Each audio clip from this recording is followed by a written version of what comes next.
രാജ്യത്തിന് തന്നെ അഭിമാനകരമായ മുഹൂർത്തമാണിത്. ഇത്തരം തുറമുഖങ്ങൾ ലോകത്ത് കൈവിരലിലെണ്ണാവുന്നവ മാത്രമേ ഉള്ളൂ. അപ്പോൾ ലോക ഭൂപടത്തിൽ ഇന്ത്യ ഇതിലൂടെ സ്ഥാനം പിടിച്ചിരിക്കുന്നു. ഒരു രാജ്യത്തിൻ്റെ അന്താരാഷ്ട്ര പ്രാധാന്യം വർദ്ധിക്കുന്നുവെന്ന് വരുമ്പോൾ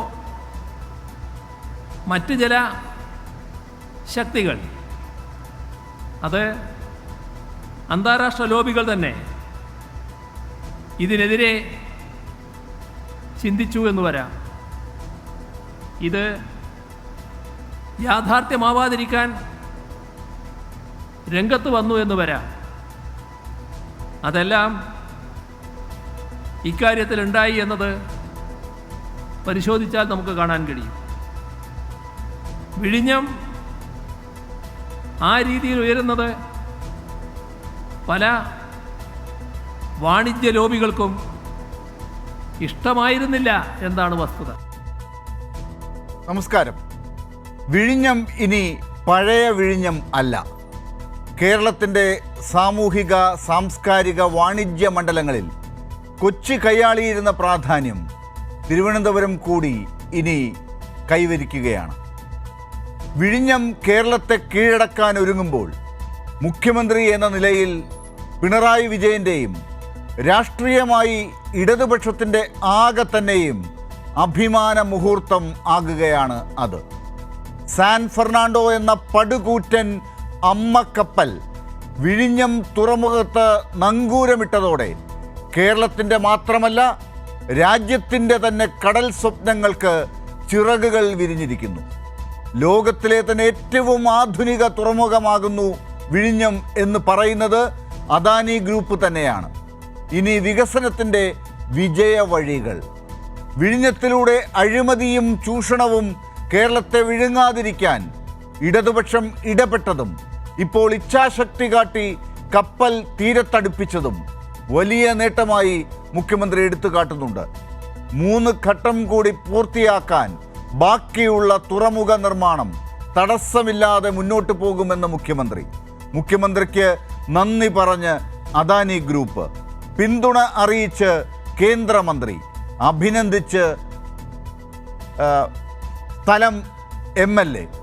അഭിമാന നേട്ടത്തിന് പിണറായി സർക്കാരിന് 100-ൽ 100. വിജയ വഴിയിലെ ഈ ചുവടുവയ്പ്പിന് കേരളത്തിൻ്റെ കയ്യടി.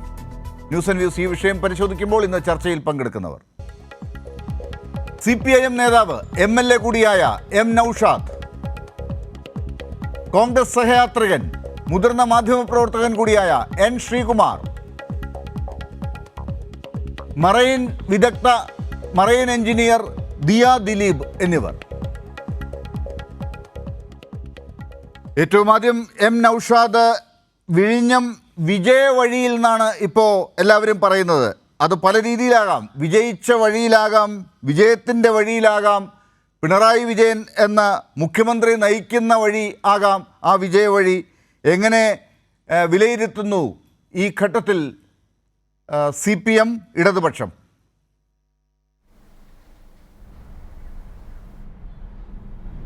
ലലെ, കേരളത്തിൻ്റെ ഒരു സ്വപ്ന പദ്ധതി, എത്രയോ പതിറ്റാണ്ടുകളായിട്ടുള്ള ഒരു സ്വപ്നമാണ് വിഴിഞ്ഞം തുറമുഖം. അത് യാഥാർത്ഥ്യമായിരിക്കുകയാണ്. അതിൻ്റെ 1-ാം ഘട്ടം പൂർത്തിയായിരിക്കുന്നു. 2ഉം 3ഉം ഘട്ടം ഇനിയും ബാക്കിയുണ്ട്.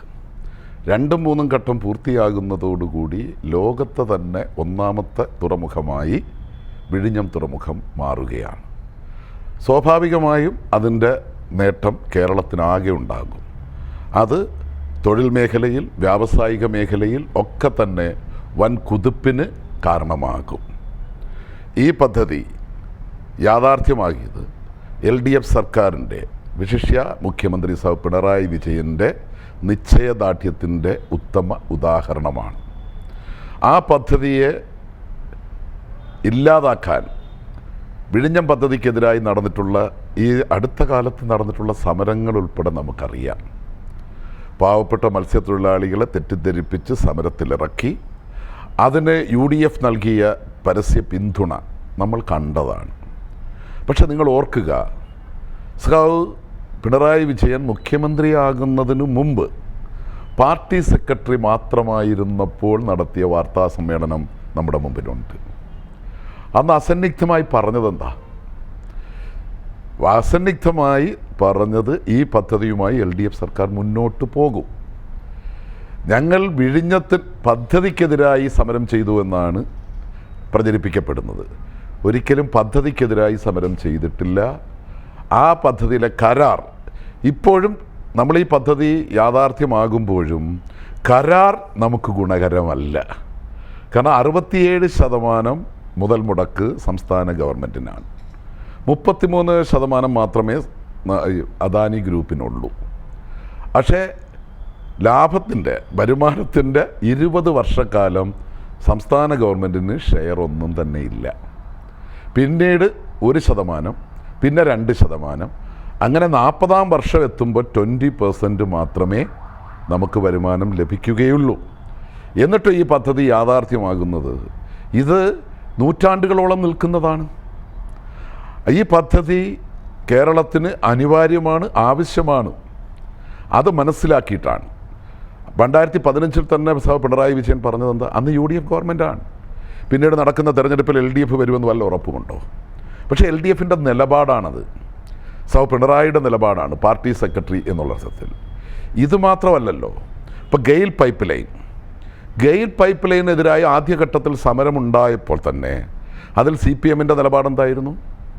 CPM പറഞ്ഞ് പദ്ധതിക്ക് ഞങ്ങൾ എതിരല്ല, അത് ബാധിക്കുന്നവർക്കുള്ള നഷ്ടപരിഹാരം വർദ്ധിപ്പിച്ച് വേഗത്തിൽ കൊടുക്കണം എന്ന് മാത്രമാണ് ആവശ്യപ്പെട്ടത്.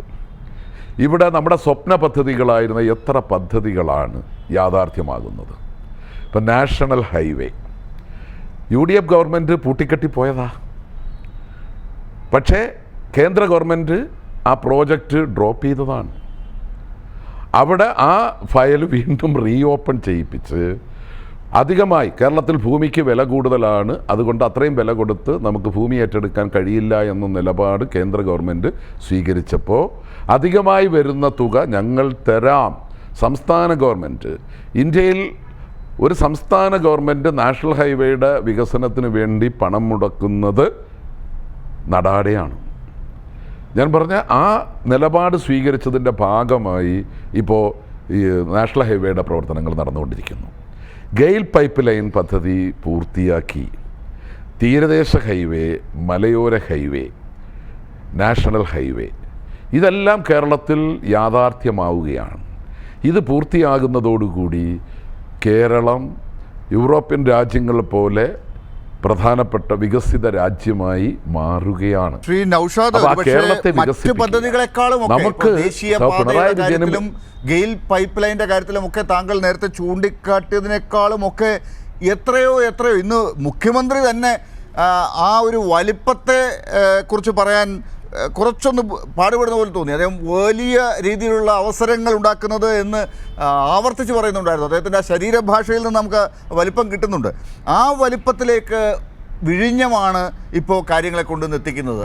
ആ വിഴിഞ്ഞം ആണ് ഇപ്പോൾ ഇനിയൊരു വലിയ ഭാഗ്യചിഹ്നം കേരളത്തിൻ്റെയും ഒരുപക്ഷെ നൗഷാദ് MLA പോലുള്ള രാഷ്ട്രീയ പ്രവർത്തകരുടെയും എന്ന് ഞാൻ പറഞ്ഞാൽ എങ്ങനെയായിരിക്കും പ്രതികരണം?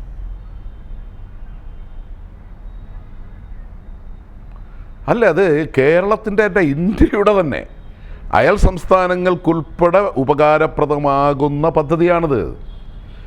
ഈ പദ്ധതി വളരെ കൃത്യമായി അന്നെല്ലാവരും ആക്ഷേപിച്ചു പിണറായി വിജയനെ.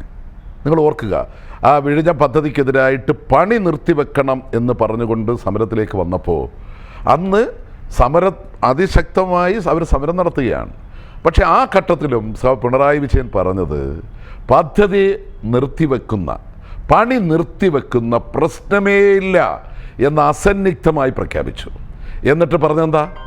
മറ്റു കാര്യങ്ങൾ അവരുന്നയിച്ചിട്ടുള്ള വിഷയങ്ങൾ അത് ചർച്ച ചെയ്യാം, അത് പരിഹരിക്കുന്നതിന് വേണ്ടിയിട്ടുള്ള പ്രവർത്തനങ്ങൾ നടത്താം.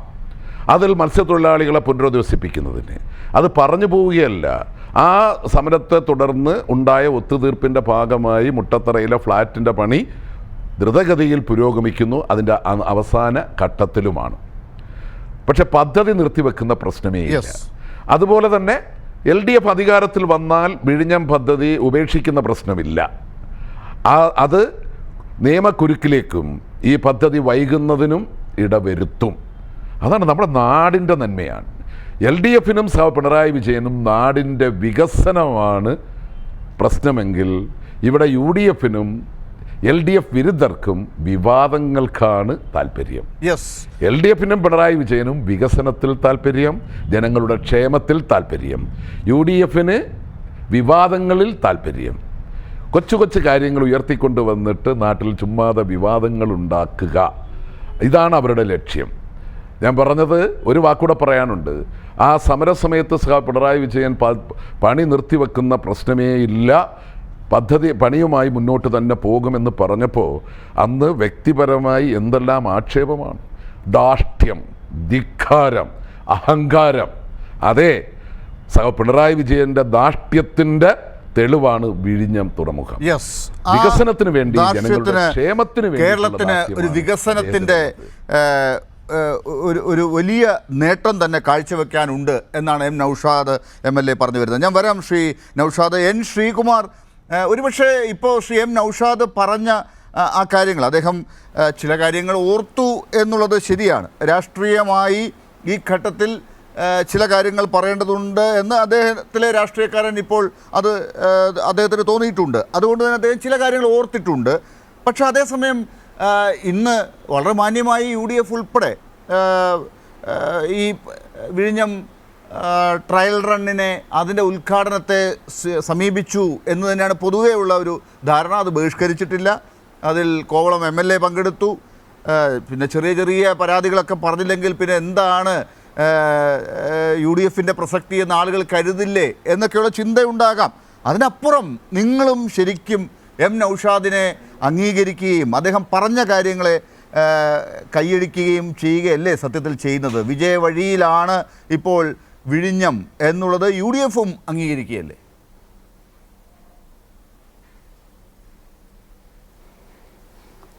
നോക്കൂ ഡോക്ടർ ലാൽ, നിങ്ങളും എന്ന് പറയുമ്പോൾ ഞാൻ UDFൻ്റെ പ്രതിനിധിയല്ല, UDFിനോട് ചായ്വുള്ള ഒരു പത്രപ്രവർത്തകനാണ്. അതുകൊണ്ട് എൻ്റെ അഭിപ്രായം UDFൻ്റെ അഭിപ്രായമാകണമെന്നില്ല. ഇവിടെ ശ്രീ നൗഷാദ് പറഞ്ഞതിനോട് ഞാൻ ചില കാര്യങ്ങളിലൊക്കെ ഞാൻ യോജിക്കുകയാണ്. കാരണം സംസ്ഥാനത്ത് ഇതുപോലെ നല്ലൊരു തുറമുഖം, വിഴിഞ്ഞം പദ്ധതി, അത് നടപ്പാക്കാനായിട്ട് ശ്രീ പിണറായി വിജയനൊക്കെ സഹായിക്കാനും അതുപോലെ അതിന് വേണ്ടത്ര പ്രോത്സാഹനം നൽകാനുമൊക്കെ തോന്നിയതൊക്കെ വളരെ നല്ല കാര്യമാണ്. അക്കാര്യത്തിൽ ശ്രീ പിണറായി വിജയൻ അവസാന കാലത്തും അദ്ദേഹത്തിൻ്റെ ഭരണത്തിലൊക്കെ കൈക്കൊണ്ട നടപടികൾ നമ്മളിവിടെ അംഗീകരിക്കുകയാണ്. അതിലൊന്നും തെറ്റൊന്നുമില്ല. കാരണം ചിലപ്പോൾ ചില കാര്യങ്ങളും നമ്മൾ വൈകിയേ അംഗീകരിക്കാറുള്ളൂ എന്ന് മാത്രം. അത് കുഴപ്പമൊന്നുമില്ല, കാരണം അതൊക്കെ രാഷ്ട്രീയത്തിൽ അങ്ങനെയൊക്കെയാണ്. അതുപോലെ നമ്മുടെ സ്പീക്കർ പറഞ്ഞ പോലെ ഇതെല്ലാവരുടെയും ക്രെഡിറ്റാണ് എന്ന് സ്പീക്കർ പറഞ്ഞതൊക്കെ നമ്മൾ ശ്രദ്ധിച്ചിട്ടുണ്ട്. പക്ഷേ നമ്മൾ ഈ പദ്ധതിയുടെ ഇന്നത്തെ ആ ഒരു മദർഷിപ്പ് വന്നപ്പോൾ അതിന് കിട്ടാവുന്ന വലിയൊരു പബ്ലിസിറ്റി ഉണ്ടായിരുന്നു. അതിന് പകരം കിട്ടിയത് എന്താണെന്നറിയാമോ? ഉമ്മൻചാണ്ടിയുടെ പങ്ക് വലുതാണ് എന്നുള്ള രീതിയിലുള്ള വലിയ വർത്തമാനങ്ങളാണ് ഇന്ന് കേരളം ചർച്ച ചെയ്യുന്നത്. ഒപ്പം പ്രതിപക്ഷ നേതാവിനെ ചടങ്ങിലേക്ക് ക്ഷണിച്ചില്ല എന്ന കാര്യമാണ്. ശ്രീ പിണറായി വിജയൻ അവിടെ നടത്തിയ പ്രസംഗം കേട്ടപ്പോൾ ഈ സാധാരണഗതിയിൽ അദ്ദേഹത്തിൻ്റെ പാർട്ടിക്ക് വൈകി വന്ന വിവേകം എന്നൊക്കെ പറയാറുണ്ട്. അത് വളരെ ശരിയാണെന്ന് ഇന്നത്തെ സന്ദർഭത്തിൽ എനിക്ക് പറയേണ്ടി വരുന്നു.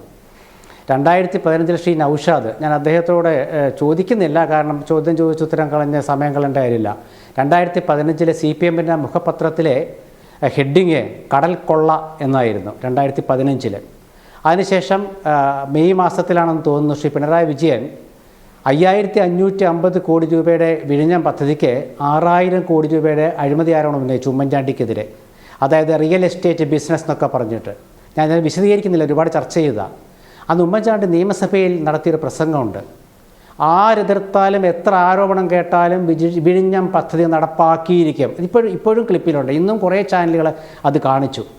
അപ്പോൾ അത് വിഴിഞ്ഞം പദ്ധതി എന്നുള്ളത് ശ്രീ ഉമ്മൻചാണ്ടിയുടെ നിശ്ചയദാർഢ്യത്തിൻ്റെ പ്രതീകമാണെന്ന് പറഞ്ഞാൽ ആരും നിഷേധിക്കില്ല, പിണറായി വിജയൻ ഒഴിച്ച് ബാക്കി ആരും നിഷേധിക്കില്ല. ഇന്ന് വൈകി സ്പീക്കർ ശ്രീ എൻ ഷംസീർ അദ്ദേഹത്തിൻ്റെ ഫേസ്ബുക്ക് പോസ്റ്റിൽ ഇട്ടത് മുഖ്യമന്ത്രിയായിരുന്ന ഉമ്മൻചാണ്ടിയുടെ ആത്മസമർപ്പണമെന്നാണ്. ആ വാക്ക് ശ്രദ്ധിക്കണം. സ്പീക്കർ എ എം ഷംസീർ ആത്മസമർപ്പണം. നിശ്ചയദാർഢ്യത്തോടെയുള്ള ഉമ്മൻചാണ്ടിയെ സ്മരിക്കാതെ ഞാൻ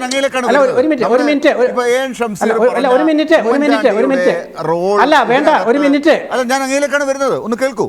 ശ്രീ എ എൻ ഷംസീർ പറഞ്ഞ ഉമ്മൻചാണ്ടിയുടെ റോൾ ഇതിനകത്തുണ്ട് എന്നുള്ളത് എല്ലാവരും പറയുന്നുണ്ട്. അദ്ദേഹത്തിന് അർഹിച്ച ഒരു അംഗീകാരം കൊടുക്കേണ്ടത് തന്നെയാണ്. അതിന് മുഖ്യമന്ത്രിയും പറഞ്ഞിട്ടുണ്ട്.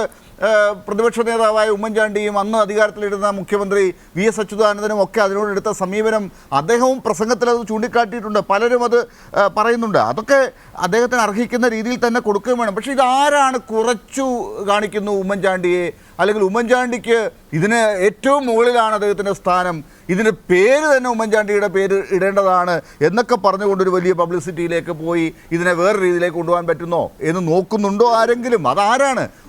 ഓപ്പോസിഷൻ ലീഡറെ, പ്രതിപക്ഷ നേതാവിനെ ഇതിലേക്ക് ക്ഷണിച്ചില്ല എന്ന് എനിക്ക് തോന്നുന്നു. ഇന്ന് രാവിലെ അദ്ദേഹത്തിൻ്റെ ഒരു മാധ്യമ അഭിമുഖം ഞാൻ കാണുന്നുണ്ടായിരുന്നു. വളരെ പോസിറ്റീവായിട്ടാണ് അദ്ദേഹം പോലും കാര്യങ്ങളെ കാണുന്നത്. പക്ഷെ ആരാണ് ഇതിനെ അല്ലാതെ വളച്ചൊടിച്ച് കാര്യങ്ങളെ കൊണ്ടുവന്ന് കാണിക്കാൻ ശ്രമിക്കുന്നത്?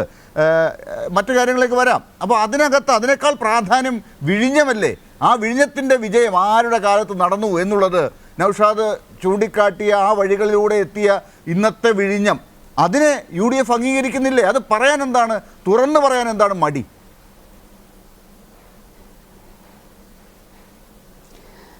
അല്ല, ഈ സാധാരണ പറയാറുണ്ട് കെട്ടിടം പണിതവനല്ല പെയിൻ്റ് അടിച്ചവനെ ആണ് ക്രെഡിറ്റ് കൊടുക്കുന്നതെന്ന്.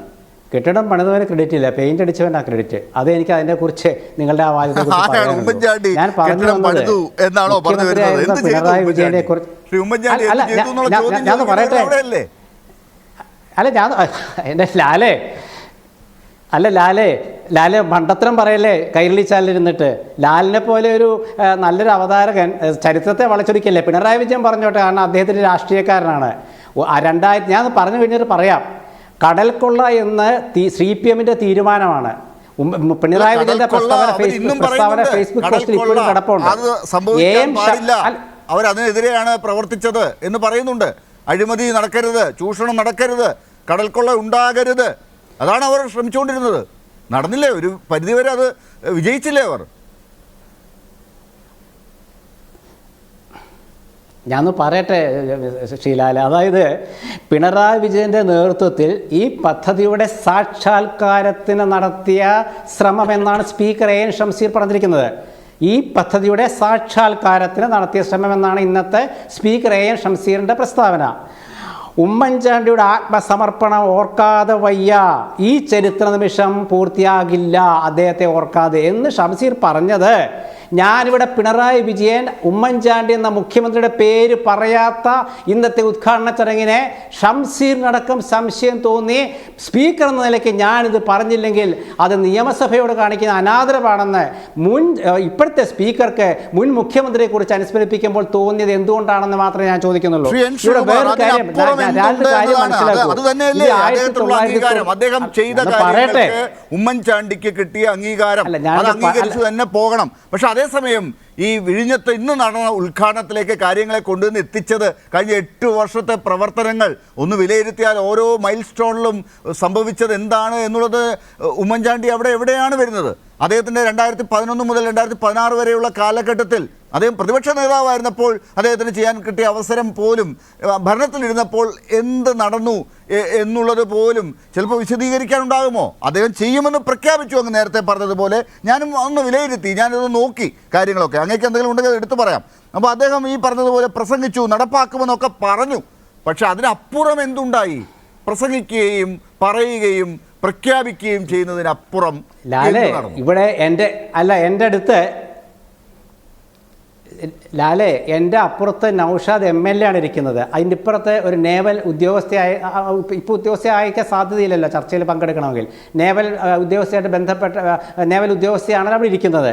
2014-2014 കരാർ ഒപ്പിട്ടത്. 2014 ഉമ്മൻചാണ്ടി മുഖ്യമന്ത്രിയാണ്. 2015 തറക്കല്ലിട്ടത്.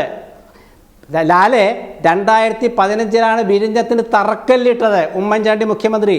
പിന്നെ 16 തെരഞ്ഞെടുപ്പ് വന്നു. 8 വർഷമായിട്ട് 5595 കോടി രൂപ വേണ്ടെടുത്ത് ഈ നൗഷാദിന്റെ ഗവൺമെന്റ് കൊടുത്തത് 884 കോടി രൂപയാണ്. പ്രതിപക്ഷം തടസ്സം നിന്നോ? അവർ സഹായിച്ചില്ലേ? അവർ പിന്തുണ പ്രഖ്യാപിച്ചില്ലേ അന്നത്തെ പ്രതിപക്ഷം? ഗംഭീര സഹായം. എൻ്റെ ലാലെ ചരിത്രത്തെ അല്ല, ഇത് നമ്മളധികം കാലമൊന്നും ആയിട്ടില്ല അല്ലേ. 2015 ഏപ്രിലത്തെ CPM മുഖപത്രം എന്തെടുത്ത് വായിക്കുക, 1-ാം പേജ്. ഞാൻ വേണ്ടി എടുത്ത് കാണിച്ചു തരാം. 2015 CPM മുഖപത്രം, കടൽ കൊള്ള, 2 കാർട്ടൂണാണ്, ഒന്ന് അദാനിയുടെ ഒന്ന് ഉമ്മൻചാണ്ടിയുടെയും. ഇനി ഞാൻ ഒരു ചെറിയ കാര്യം പറയാം, നമ്മൾ തർക്കിക്കേണ്ട. 1991 അതിനു മുമ്പ് മഹാരാജാവ് വിട്ടെന്നൊക്കെ പറയുന്നൊരു പത്രത്തിൽ കണ്ടു, അതവിടെ നിൽക്കട്ടെ. 1991 കെ കരുണാകരനാണ് ഇതിൻ്റെ ആലോചന തുടങ്ങിയത്. അതിനുശേഷം 96 EK നായനാർ ഇതൊരു BOT വ്യവസ്ഥയിൽ തീരുമാനിക്കാൻ ശ്രമിച്ചു, അത് നടന്നില്ല. VS അച്യുതാനന്ദൻ അതിന് മുൻകൈ എടുത്ത് ചില തീരുമാനങ്ങൾ എടുത്തു, നല്ല കാര്യമായിട്ട് തീരുമാനങ്ങൾ എടുത്തു. അതിനുശേഷം 2001 AK ആന്റണി വന്നപ്പോൾ ഇത് ആഗോള കരാർ ടെൻഡർ വിളിച്ചു AK ആന്റണി. 2011 ഉമ്മൻചാണ്ടി വന്നിട്ടാണ് ഇതിനു വേണ്ടി ശ്രമിച്ചത്. 5550 കോടി രൂപയുടെ പദ്ധതിക്ക് 6000 കോടി. വളരെ പെട്ടെന്ന് കാര്യങ്ങൾ പഠിക്കാതെ, പഠനം പൂർത്തിയാക്കാതെയാണെന്നുള്ള വിമർശനമുണ്ട്. ആ കാര്യങ്ങൾ പൂർത്തിയാക്കിയിട്ടായിരുന്നെങ്കിൽ കേന്ദ്രത്തിന്റെ അനുമതി അന്ന് കിട്ടിയേനെ. എന്തുകൊണ്ട് കേന്ദ്രം അനുമതി കൊടുത്തില്ല? AK ആന്റണി തന്നെ മന്ത്രിയായിരുന്നപ്പോൾ പിന്നീട് കൊടുത്ത അപേക്ഷ എന്തുകൊണ്ട് AK ആന്റണിയുടെ പ്രതിരോധ വകുപ്പ് തന്നെ അംഗീകരിച്ചില്ല, കേന്ദ്രം അംഗീകരിച്ചില്ല? അതെല്ലാം കഴിഞ്ഞ് ഏറ്റവും ഒടുവിൽ ഇപ്പോൾ എന്താണ് ഉമ്മൻചാണ്ടിയുടെ കാലത്ത് ഒപ്പിട്ടു എന്ന് താങ്കൾ പറയുന്ന കരാറിലെ വ്യവസ്ഥകൾ? അതനുസരിച്ച് നേരത്തെ നൗഷാദ് MLA ചൂണ്ടിക്കാട്ടിയതുപോലെ 67% കേരളം മുടക്കണം, വെറും 33% മാത്രം മതി അദാനിക്ക്. അതല്ലേ സത്യം? ലാലേ ഈ ചാനൽ കേട്ടിരിക്കുന്നവരെ മണ്ടന്മാരാക്കല്ലേ. 2015 നവംബറിൽ ഉമ്മൻചാണ്ടിയെ കല്ലിട്ടത്, കരാറല്ല, കല്ലിട്ടു. അതാ ഞാൻ പറഞ്ഞത്, കെട്ടിടം പണിതവരെ പുറത്താക്കിയിട്ട് പെയിന്റ് അടിച്ചവൻ അവാർഡ് വാങ്ങിക്കുന്നത്. കെട്ടിടത്തിന്റെ തറക്കല്ലിട്ടത് 2015 നവംബറിൽ.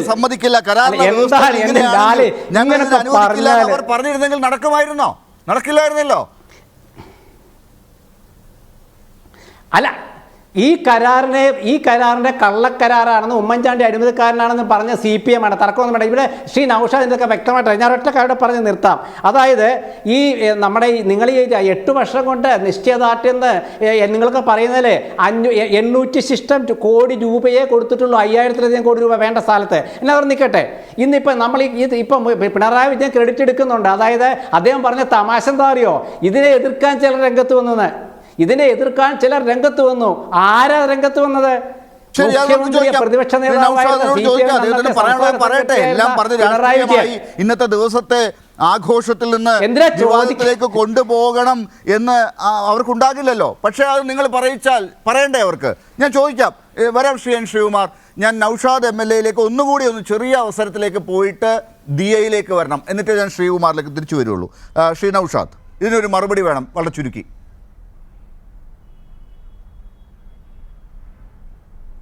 അല്ല, ഉമ്മൻചാണ്ടി തറക്കല്ലിട്ടു എന്നുള്ളത് യാഥാർത്ഥ്യമാണ്. അവിടെ വിഴിഞ്ഞം പദ്ധതി നടപ്പിലാക്കണം എന്ന് ആവശ്യപ്പെട്ടുകൊണ്ട് CPM നേതൃത്വത്തിൽ 250-ൽ പരം ദിവസം സമരം നടന്നത് ശ്രീകുമാർ മറന്നുപോയോ? ആ പദ്ധതി നടപ്പിലാക്കണം എന്നാവശ്യപ്പെട്ടുകൊണ്ടാണ്. ഇവിടെ ഇപ്പോൾ കരാറുണ്ടാക്കിയപ്പോൾ കടൽ കൊള്ള എന്ന് പറഞ്ഞതിൽ ഇപ്പോഴും ഉറച്ചു നിൽക്കുന്നു. ഇപ്പോൾ ഞാൻ പറഞ്ഞല്ലോ, ഈ പദ്ധതി യാഥാർത്ഥ്യമാകുമ്പോഴും നമുക്ക് ലഭിക്കേണ്ട ആ കരാറിൻ്റെ പോരായ്മ കൊണ്ട്. അതുകൊണ്ട് തന്നെയാണല്ലോ 2015 തന്നെ പിണറായി വിജയൻ പറഞ്ഞത്, LDF അധികാരത്തിൽ വന്നാൽ കരാർ പിൻവലിക്കുന്ന പ്രശ്നമില്ല. കാരണം അത് ഒട്ടേറെ ആ തരത്തിലാണ് കരാർ ഉണ്ടാക്കി വെച്ചിരിക്കുന്നത്. പക്ഷേ ഇതൊരു യാഥാർത്ഥ്യമാകിയാൽ കേരളത്തിനുണ്ടാവുന്ന നേട്ടങ്ങൾ ചെറുതല്ല. അതുകൊണ്ട് തന്നെ ആ കരാറുമായി മുന്നോട്ട് പോകും. വിവാദങ്ങളുണ്ടാക്കി മുഖ്യമന്ത്രിയായ ശേഷം അദ്ദേഹം പറഞ്ഞത്, വിവാദങ്ങളുണ്ടാക്കി ഈ കരാറിൽ വിഴിഞ്ഞം പദ്ധതി നടപ്പിലാക്കുന്നത് തടയാൻ ആരും ശ്രമിക്കണ്ട. ആ കരാറിനെ കുറിച്ച് നമുക്കിപ്പോഴും ആ നിലപാടുണ്ട്. പിന്നെ തറക്കല്ലിട്ട്, താങ്കൾ പറഞ്ഞ വീട് കെട്ടിടം പണിത് പെയിൻ്റ് അടിച്ചതിന് കല്ലിട്ട ആശാരിയ പിന്നെ സ്വാഭാവികമായിട്ടും കല്ലിട്ടു എന്നുള്ളത് കൊണ്ട് അതിൻ്റെ വീടിൻ്റെ ഉടമയാക്കാൻ പറ്റുമോ? പറ്റില്ലല്ലോ. ആ യാഥാർത്ഥ്യമാണ്. പിന്നെ ഇവിടുത്തെ പ്രധാനപ്പെട്ട പദ്ധതി ഗെയിൽ പൈപ്പ് ലൈൻ പദ്ധതി ഞങ്ങൾ പറഞ്ഞത് ഉമ്മൻചാണ്ടിയുടെ കാലത്താണ് തുടങ്ങിയത്. പക്ഷേ അതിൽ നിന്നും പിൻവാങ്ങി, നിർത്തിവെച്ചു, പിരിഞ്ഞു. National highway. ആ നാഷണൽ ഹൈവേയിൽ ഉമ്മൻചാണ്ടി മുഖ്യമന്ത്രിയായിരിക്കുമ്പോൾ കൂടിയ ഓൾ പാർട്ടി മീറ്റിങ്ങിൽ CPM നിലപാടെന്തായിരുന്നു? അന്ന് CPMനെ പ്രതിനിധീകരിച്ച് പങ്കെടുത്ത പാർട്ടിയുടെ സംസ്ഥാന സെക്രട്ടറിയായ ഇന്നത്തെ മുഖ്യമന്ത്രി സഹ പിണറായി വിജയൻ പൂർണ്ണ പിന്തുണ എന്നാണ് പറഞ്ഞത്. അത് 45 മീറ്റർ ആക്കണോ 30 വേണോ എന്നുള്ള ചർച്ചയിലേക്ക് പോകുമ്പോൾ 45 മീറ്റർ തന്നെ വേണം. അതിന് CPMൻ്റെ പൂർണ്ണ പിന്തുണ ഈ ഗവൺമെൻറ്റിനുണ്ടായിരിക്കും. ഇത് തന്നെയാണ് പറഞ്ഞത്. ഈ വികസന കാര്യത്തിൽ CPMന് ആ നിലപാടാണ്. വിവാദങ്ങളുണ്ടാക്കി ഈ പദ്ധതികളെ യാഥാർത്ഥ്യമാക്കില്ല. ഇപ്പോൾ നാഷണൽ ഹൈവേയിൽ ശ്രീകുമാർ സാറിന് ഓർമ്മയുണ്ടോ എന്ന് എനിക്കറിയില്ല, വയൽക്കിളി സമരം. എത്ര ദിവസമാണ് ആ നാഷണൽ ഹൈവേയുടെ പ്രവർത്തനത്തിന് എതിരായി വയൽക്കിളി സമരം എന്ന് പറഞ്ഞിട്ട് കേന്ദ്രമന്ത്രിമാരുൾപ്പെടെ അവിടെ BJPയുടെ കേന്ദ്രമന്ത്രിമാരുൾപ്പെടെ അവിടെ വരുന്നു. ഈ UDF നേതൃത്വം ആ സമരത്തിന് പിന്തുണ പ്രഖ്യാപിക്കുന്നു. BJPയും UDFും പരിസ്ഥിതിവാദികളെന്ന് അവകാശപ്പെടുന്ന ചിലരും കൂടി ചേർന്ന് എന്തെല്ലാം കോലാഹലം. അതിൻ്റെ പേരല്ലേ വയൽക്കിളി സമരം. ഇന്ന് ആ പ്രദേശത്തെ പ്രത്യേകത എന്താ? ആ സമരത്തിൽ പങ്കെടുത്തവരെല്ലാം തന്നെ ഇന്ന് പരസ്യമായി പറയുന്നുണ്ടല്ലോ. അത് ഞങ്ങളെ തെറ്റിദ്ധാരണയുടെ ഭാഗമായി പോയതാണ്, ഞങ്ങൾ ഇന്ന് സംതൃപ്തരാണ്. ശ്രീകുമാർ സാർ ആ പ്രദേശത്തേക്കൊന്ന് പോകണം. അപ്പോൾ ഗെയിൽ പൈപ്പ് ലൈൻ പദ്ധതി ആയാലും അതുപോലെ തന്നെ നാഷണൽ ഹൈവേ ആയാലും, നാഷണൽ ഹൈവേ സംസ്ഥാന ഗവൺമെൻറ് ഉപേക്ഷിച്ചതല്ലേ ഇവിടെ യാഥാർത്ഥ്യമായില്ലെന്ന്. ഞങ്ങളിത് നടപ്പിലാക്കാൻ പോയപ്പോഴും കുറേ ആദ്യഘട്ടത്തിൽ ഒട്ടേറെ എതിർപ്പുകളുണ്ടായില്ലേ? ഉണ്ടായി. പക്ഷെ ആ എതിർപ്പുകൾക്ക് മുന്നിൽ പതറാതെ അവിടെയാണ് ദൃഢനിശ്ചയം, ഇച്ഛാശക്തി. ആ ഉറച്ചു നിന്നുകൊണ്ട് ജനങ്ങളെ ചേർത്ത് നിർത്തി, ജനങ്ങളെ ശത്രുക്കളാക്കി കണ്ടുകൊണ്ടല്ല, ആ എതിർത്ത ജനങ്ങളെ ഉൾപ്പെടെ ചേർത്ത് നിർത്തിക്കൊണ്ടല്ലേ ഗെയിൽ പൈപ്പ് ലൈൻ പദ്ധതിയും അതുപോലെ തന്നെ ഇപ്പോൾ നാഷണൽ ഹൈവേയുടെ പണി നടക്കുന്നു. ഒരു കാര്യം കൂടെ പറഞ്ഞോട്ടില്ല അല്ലേ, ഇപ്പോൾ കഴിഞ്ഞ നിയമസഭാ സമ്മേളനത്തിൽ ഈ നാഷണൽ ഹൈവേയുടെ പണി നടക്കുന്നതിൻ്റെ ഭാഗമായി ഉണ്ടാകുന്ന ബുദ്ധിമുട്ടുകൾ പരിഹരിക്കാത്തതിനെതിരായി പ്രതിപക്ഷം വലിയ വിമർശനങ്ങൾ ഉന്നയിച്ചു. ആർക്കെതിരായി? പൊതുമരാമത്ത് വകുപ്പ് മന്ത്രിക്കെതിരായി. അപ്പോൾ മന്ത്രി അതിൽ നടത്തിക്കൊണ്ടിരിക്കുന്ന ഇടപെടലുകളും അത് പരിഹരിക്കുന്നതിന് വേണ്ടി നടത്തുന്ന പരിശ്രമങ്ങളും അവിടെ വിശദീകരിച്ചു. അപ്പോൾ അതിൻ്റെ ഡേ ടു ഡേ മോണിറ്ററിംഗ് നടത്തുന്നത് സംസ്ഥാന ഗവൺമെൻറ്റാണ്, പദ്ധതി കേന്ദ്ര ഗവൺമെൻറ്റിൻ്റെതാണ്. അപ്പോൾ ഈ പണി പൂർത്തിയായി കഴിഞ്ഞാൽ സംസ്ഥാന ഗവൺമെൻറ് ഒരു റോളും ഇല്ല എന്നായിരിക്കും നിങ്ങൾ വാദിക്കാൻ പോകുന്നത്. പക്ഷേ യാഥാർത്ഥ്യം ജനങ്ങൾക്കറിയാം. ഇത് 8 വർഷം എന്ന് നിങ്ങൾ പറയുമ്പോൾ താങ്കൾ പറഞ്ഞു AK ആന്റണിയുടെ കാലഘട്ടത്തിൽ ടെൻഡർ ചെയ്തു. എനിക്ക് മനസ്സിലായില്ല. എന്നാണ് ടെൻഡർ ചെയ്തത്? സഹ VSൻ്റെ കാലത്ത് ആ കരാർ ഏറ്റെടുത്തത് ഒരു ചൈനീസ് കമ്പനിയായിരുന്നു. ആ ചൈനീസ് കമ്പനി ഏറ്റെടുത്തു എന്നുള്ള കാരണത്താലാണ് അന്ന് കേന്ദ്രം ഭരിച്ചിരുന്ന UPA ഗവൺമെൻറ് അനുമതി നിഷേധിച്ചത്. എന്നിട്ട് ഇവിടുന്ന് സർവകക്ഷി സംഘം പോയല്ലോ. സർവകക്ഷി സംഘം പോയി ഇതിന് അനുമതി നൽകണം എന്നാവശ്യപ്പെട്ടല്ലോ. അന്ന് കേന്ദ്രത്തിൽ ശ്രീ AK ആന്റണി ഉണ്ട്. എന്നിട്ട് നമുക്ക് അനുമതി അന്ന് നൽകിയില്ല. ആദ്യഘട്ടത്തിൽ താങ്കൾ സൂചിപ്പിച്ചതുപോലെ ഈ ഭൂമി ഏറ്റെടുത്തത് VSൻ്റെ കാലഘട്ടത്തിലല്ലേ? ഉമ്മൻചാണ്ടി ഭൂമി ഏറ്റെടുത്തത് കൊണ്ടാണല്ലോ അവിടെ കല്ലിടാൻ പറ്റിയത്, കരാറുണ്ടാക്കാനും പറ്റിയത്. അത് മറന്നു പോകരുത്. അങ്ങനെയാണ് VS അച്യുതാനന്ദൻ്റെ കാലഘട്ടത്തിലാണ് ഭൂമി ഏറ്റെടുത്തത്, ടെൻഡറും ചെയ്തു. പക്ഷേ ടെൻഡറിന് അനുമതി നൽകിയതുമില്ല. നിങ്ങൾ പിന്നെ അദാനിയുമായി കരാറുണ്ടാക്കി. ആ കരാറിൽ നിന്നും കേരളത്തിന് ദോഷകരമാണെങ്കിലും വലിയൊരു വികസന കുതിപ്പുണ്ടാക്കുന്നതാണ് എന്ന് മനസ്സിലാക്കി ഞങ്ങൾ ആ കരാറുമായി തന്നെ ഒരു ഗവൺമെൻറ് തുടർച്ചയാണല്ലോ. ആ കരാറ് റദ്ദ് ചെയ്താൽ ഒട്ടേറെ ബുദ്ധിമുട്ടുകളുണ്ടാകും, നിയമക്കുരുക്കളുണ്ടാകും. മാത്രമല്ല ആ കരാറനുസരിച്ച് നമ്മൾ ഗവൺമെൻറ് പിന്മാറിയാൽ വലിയ നഷ്ടപരിഹാരം അദാനി ഗ്രൂപ്പിന് നൽകേണ്ടതായി വരും.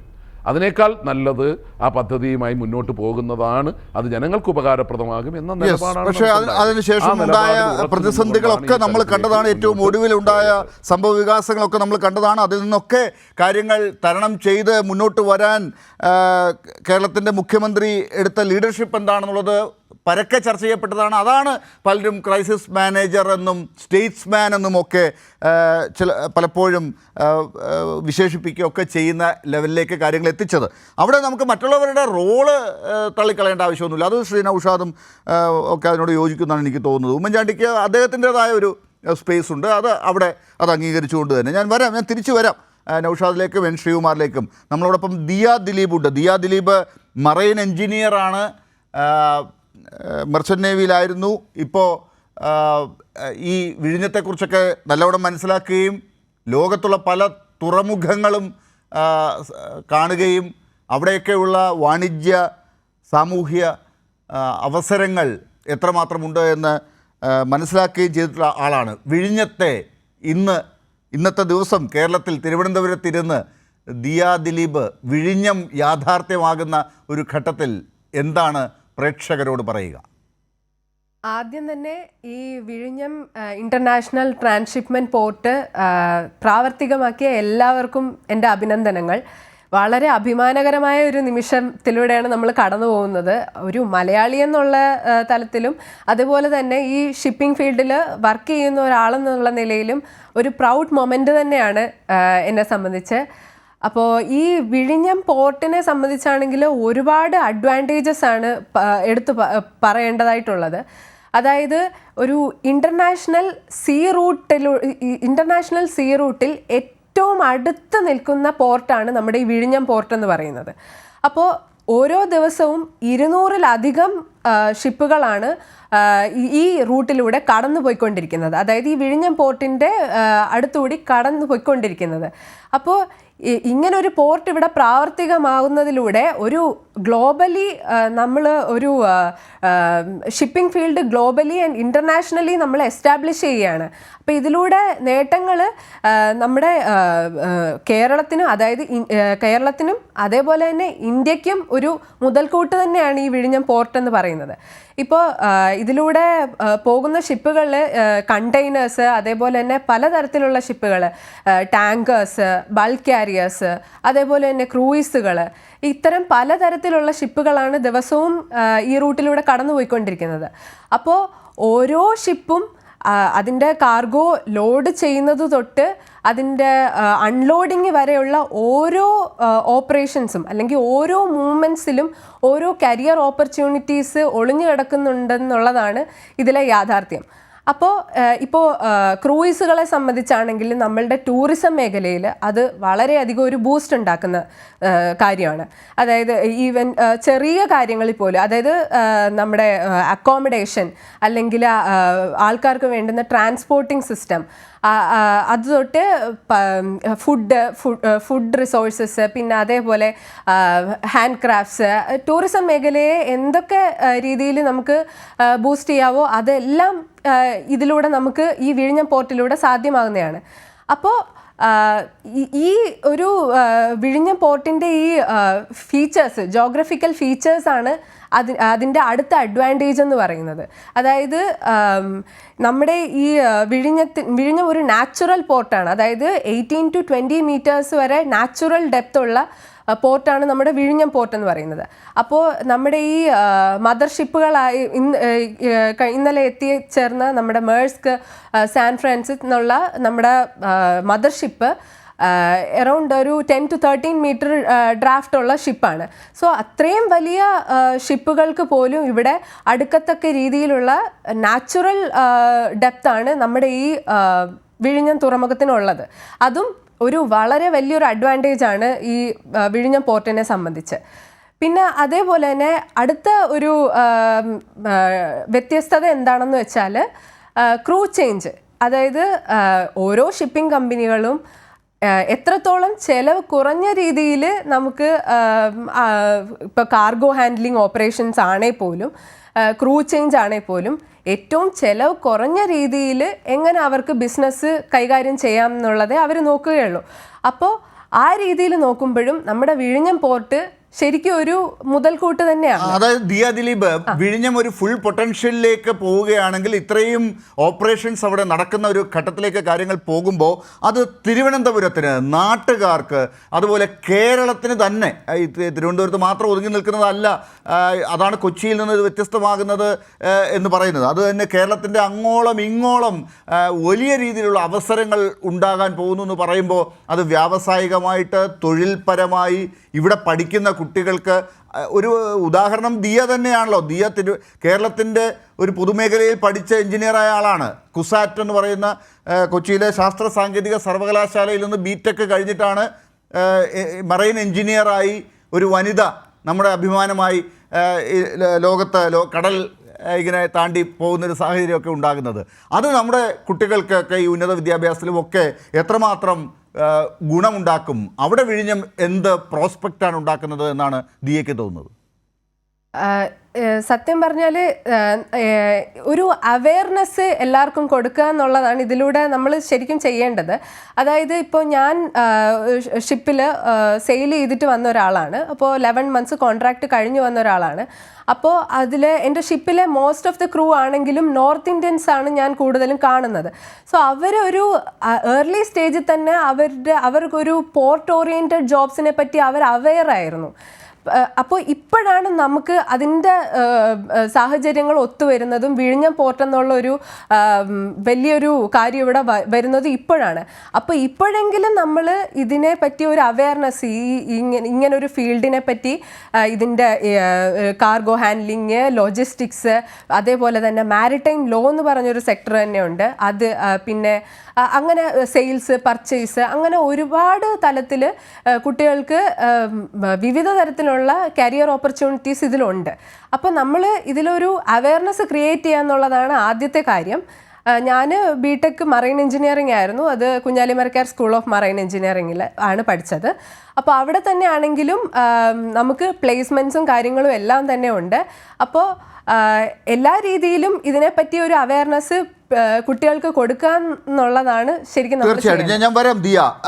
എൻ ശ്രീകുമാർ, ഇതിലൊന്നും നമുക്കാർക്കും തർക്കം ഉണ്ടാകേണ്ട കാര്യമില്ല. ഇതിൽ എത്രമാത്രം ഇനി കൂട്ടിച്ചേർക്കാനുണ്ട് എന്നുള്ളത് മാത്രമാണ്. ഒരുപക്ഷെ ഇപ്പോൾ ദിയ കാണിച്ചതുപോലെ ലോജിസ്റ്റിക്സ് സ്ഥാപനങ്ങൾ, വ്യവസായ പാർക്കുകൾ, ടൗൺഷിപ്പുകൾ, അങ്ങനെ ഹോട്ടൽ ഇൻഡസ്ട്രീസ്, ടൂറിസം മേഖലയുമായി ബന്ധപ്പെട്ട കാര്യങ്ങൾ, ഇത് വെറും ഒരു റിയൽ എസ്റ്റേറ്റ് പരിപാടി മാത്രമാണെന്ന് ഒരു കാലത്ത് കേട്ടിരുന്ന ഒരിടത്ത് നിന്ന് ഇങ്ങനെ കേരളം വളരുന്ന ഒരു സാഹചര്യത്തിലേക്ക് വിഴിഞ്ഞം കാര്യങ്ങളെ കൊണ്ടുവന്ന് എത്തിക്കുന്നു എന്നുള്ളിടത്ത് കർശനമായ കടുത്ത ഒരു ഭരണാധികാരിയുടെ നിയന്ത്രണത്തിൻ്റെ അല്ലെങ്കിൽ ഒരു സർക്കാരിൻ്റെ ഇടപെടലിൻ്റെ ഒരു ഇച്ഛാശക്തി അവിടെ ഉണ്ട് എന്ന് തന്നെ കാണിക്കേണ്ടി വരും. അത് ഒരുപക്ഷെ 2011 മുതൽ 2016 വരെയുള്ള ഒരു കാലഘട്ടത്തിൽ താങ്കൾ എന്തൊക്കെ പറഞ്ഞാലും ഒരു കല്ലിട്ടത് കൊണ്ട് ആ ഒരു നേതൃത്വപരമായ ഒരു നിരീക്ഷണത്തിനുള്ള, മോണിറ്ററിങ്ങിനുള്ള സാധ്യത അന്നത്തെ സർക്കാരിന് അതിനുള്ള സമയമുണ്ടായിരുന്നോ എന്ന് പോലും ചിന്തിക്കാവുന്നതാണ്. അത്രമാത്രം അങ്ങനെ വിമർശിച്ച് നമ്മൾ അതിലേക്ക് പോകാമല്ലോ. പക്ഷേ ആ ഒരു സാഹചര്യം നമുക്ക് ഓർത്തെടുക്കുമ്പോൾ ഇപ്പോഴത്തെ ഒരു ഘട്ടത്തിലാണ് ഇത് മെച്യൂറായി, റൈപ്പായി എത്തിയിരിക്കുന്നത് എന്ന് പൂർണ്ണമായും പറയാൻ സാധിക്കും. അതിൽ പിണറായി വിജയൻ്റെ റോളാണല്ലോ നമ്മളൊക്കെ അംഗീകരിച്ചിരിക്കുന്നത്.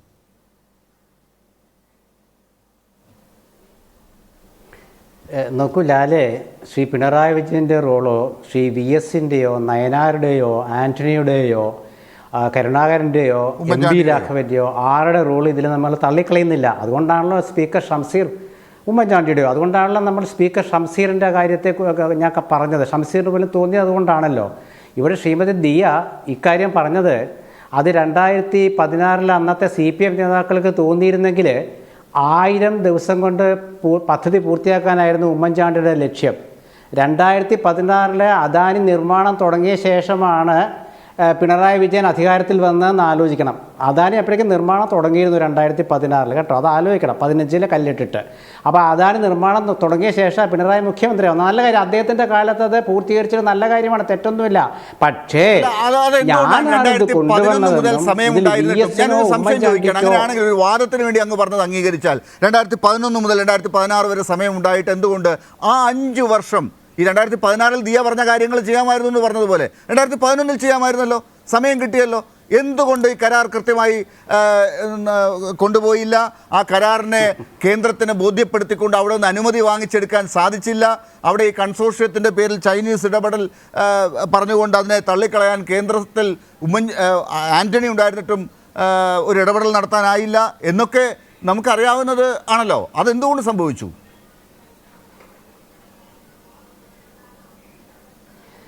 ശ്രീ ലാലെ, ഞാനൊരു എനിക്ക് സമയമില്ലാത്തതുകൊണ്ടാണ് 2014 കരാർ അദാനിയായിട്ട് ഒപ്പിട്ടപ്പോൾ അന്ന് അദാനി എന്ന മുതലാളിക്ക് വേണ്ടി നിൽക്കുന്നു എന്നുള്ള ഒരു പ്രതികരണം കോൺഗ്രസിൽ നിന്ന് തന്നെ പലപ്പോഴും ഉണ്ടായിട്ടുണ്ട്.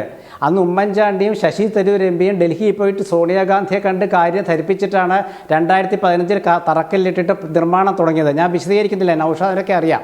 ഇവിടെ ഇന്നത്തെ വിഷയം എന്താണെന്ന് വെച്ചാൽ എന്തുകൊണ്ട് ഇത് വിവാദമായി എന്നുള്ളതല്ലേ.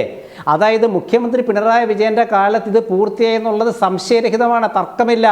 പക്ഷെ അതുകൊണ്ട് അതിന്റെ തുടക്കക്കാരെ അവരെ വിസ്മരിക്കരുത്. അത് മോശം രാഷ്ട്രീയമാണ്. വിജയവഴിയിൽ എന്ന് പേരിട്ട് സർക്കാരിന്റെ വാദിക്കുന്നത് ഈ ചർച്ചയിൽ ഉമ്മൻചാണ്ടിക്ക് കൊടുക്കേണ്ട സ്പേസ് കൊടുക്കണമെന്ന് തന്നെയാണ് ഞാൻ പറയുന്നത്. അതല്ല പ്രശ്നം. ഇതായിപ്പോൾ 2011 അന്നത്തെ ഇടതുപക്ഷ സർക്കാർ പോകുമ്പോൾ എൻ്റെ അറിവ് ശരിയാണെങ്കിൽ ഒരു കരാർ അവിടെ ഉണ്ട്, ഒരു കൺസോർഷ്യം അവിടെ ഉണ്ട്. അത് എനിക്ക് തോന്നുന്നു ലാൻകോ യുമായി ബന്ധപ്പെട്ടതാണ്. എനിക്കത് നൗഷാദ് കൃത്യമായി അത് ചൂണ്ടിക്കാട്ടുമെന്ന് എനിക്ക് തോന്നുന്നത്. അത് ദുരൂഹമായി അവർ പിന്മാറുന്ന ഒരു സാഹചര്യം ഉണ്ടായത് ഏത് ഘട്ടത്തിലാണ് എന്നുള്ളത് മനസ്സിലാകുന്നില്ല. അവർ പിന്മാറിപ്പോകുന്നു, ഒരു കൺസോർഷ്യം ഉണ്ടാകുന്നു. ആ കൺസോർഷ്യത്തിന് സ്റ്റേറ്റിന് വലിയ ബാധ്യതയില്ലാത്ത രീതിയിൽ ഈ കാര്യങ്ങളെ മുന്നോട്ട് കൊണ്ടുപോകാനുള്ള ഒരു വ്യവസ്ഥ അതിനകത്ത് ഉണ്ടാകുന്നു. പക്ഷേ അത് മുന്നോട്ട് പോകാനാകുന്നില്ല. അവർ എപ്പോഴോ എങ്ങനെയോ അതിൽ നിന്ന് പിന്മാറുന്ന സാഹചര്യം ഉണ്ടാകുന്നു. ഇതൊക്കെ ഉമ്മൻചാണ്ടിയുടെ കാലത്താണ് സംഭവിക്കുന്നത്. അതിൽ എന്ത് നടപടി എടുത്തു എന്ന് അറിയാൻ പറ്റുന്നില്ല.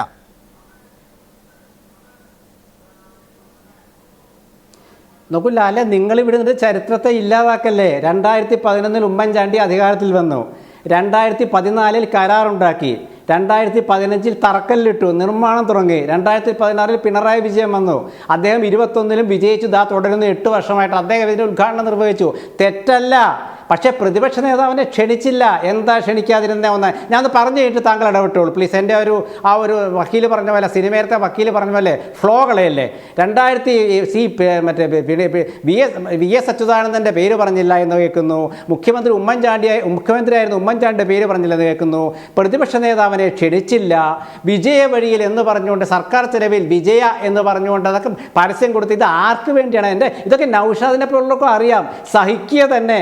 അത് സഹിച്ച് വയ്യാണ്ടായിട്ടായിരിക്കും ഇന്ന് വൈകിട്ട് സ്പീക്കർ എ എൻ ഷംസീർ ഗതി കെട്ടിട്ടായിരിക്കും വേണ്ടി അദ്ദേഹം ഫേസ്ബുക്ക് പോസ്റ്റ് ഇട്ടത്. അതെന്തായാലും നന്നായി, കാരണം കേരളത്തിലെ ജനങ്ങൾക്ക് കാര്യം മനസ്സിലായി. എന്തായാലും ഇന്ന് കേരളത്തിൽ നിറഞ്ഞു നിന്നത് വിഴിഞ്ഞം പദ്ധതിയുടെ ഈ മദർഷിപ്പ് വന്നപ്പോൾ ഉണ്ടായ ചടങ്ങിൽ നിറഞ്ഞു നിന്നത് പിണറായി വിജയനല്ല, ഉമ്മൻചാണ്ടിയായിരുന്നു.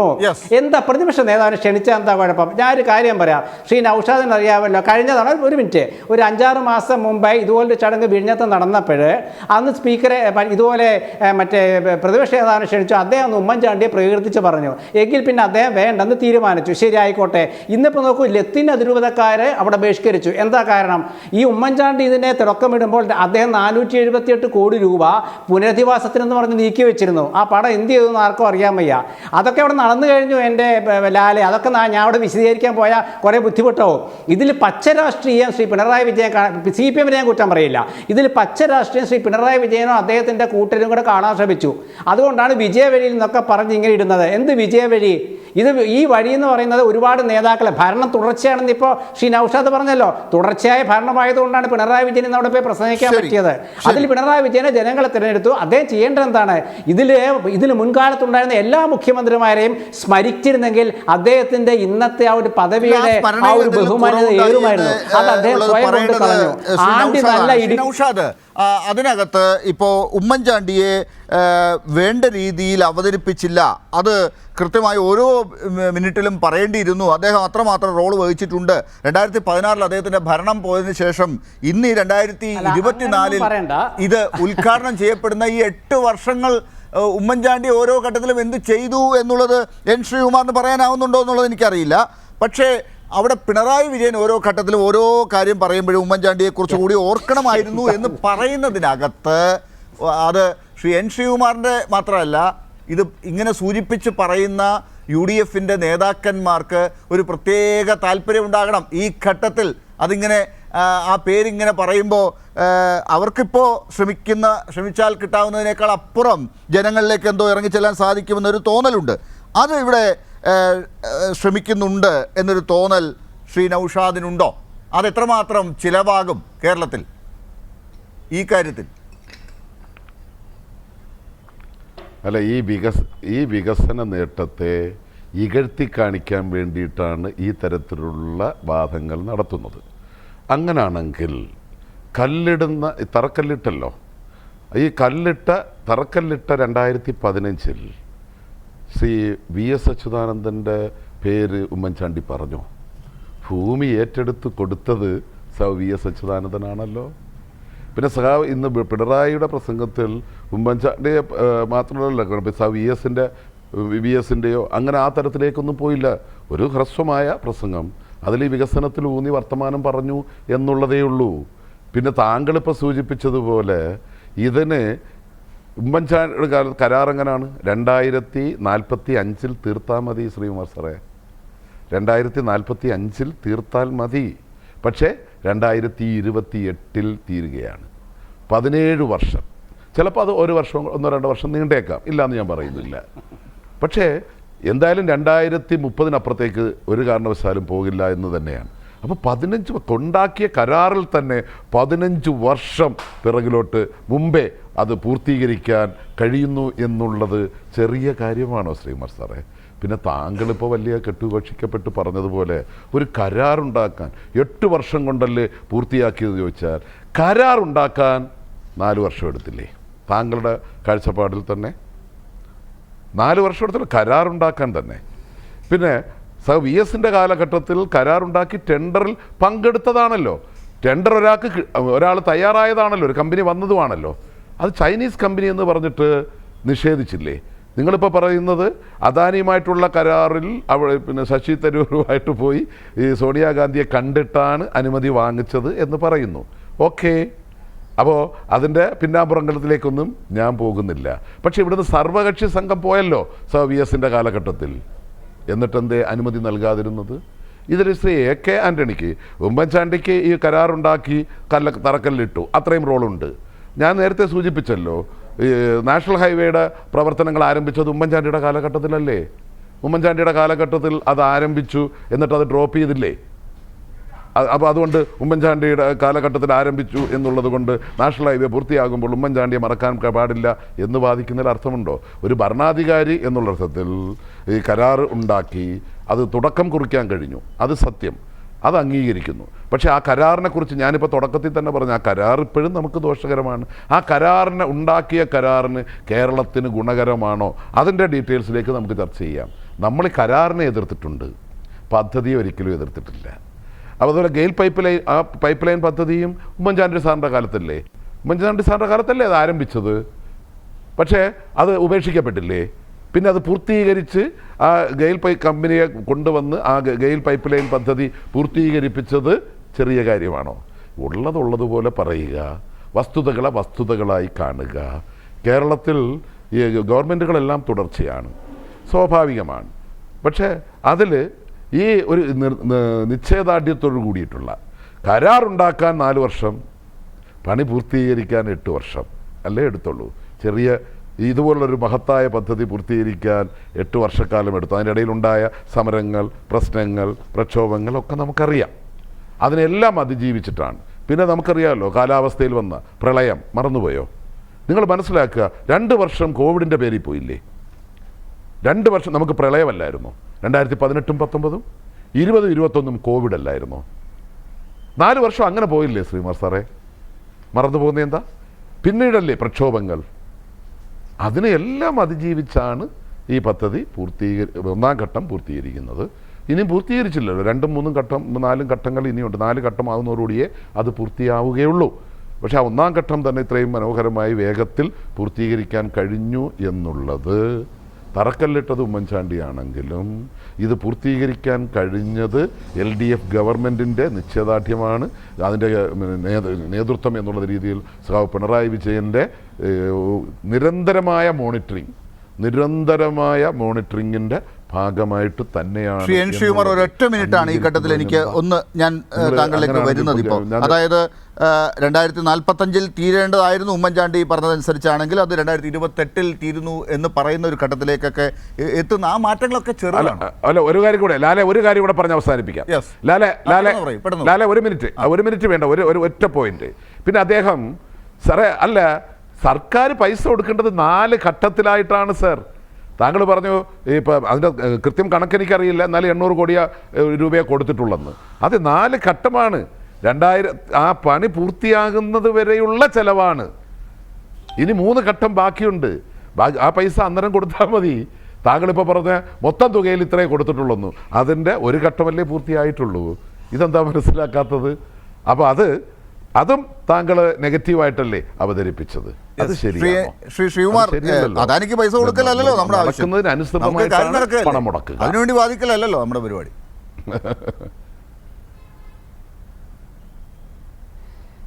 അല്ല ലാലെ, ഇന്ന് അദാനിയെക്കുറിച്ച് മുഖ്യമന്ത്രി എന്താണ് ആ വേദിയിൽ പറഞ്ഞതെന്നൊക്കെ നാളെ ഞാൻ പത്രത്തിൽ വിശദമായിട്ട് വായിച്ചിട്ട് ബാക്കി കാര്യം പറയാം. അതവിടെ നിൽക്കട്ടെ. ഇവിടെ 2045 ശ്രീ നൗഷാദ് പറഞ്ഞു. എനിക്കറിയില്ല കേട്ടോ അങ്ങനത്തെ കണക്ക്. 1000 ദിവസം കൊണ്ട് പദ്ധതി പൂർത്തിയാക്കുമെന്നാണ് ഉമ്മൻചാണ്ടി പ്രസ്താവിച്ചിരുന്നത്. 1000 ദിവസം.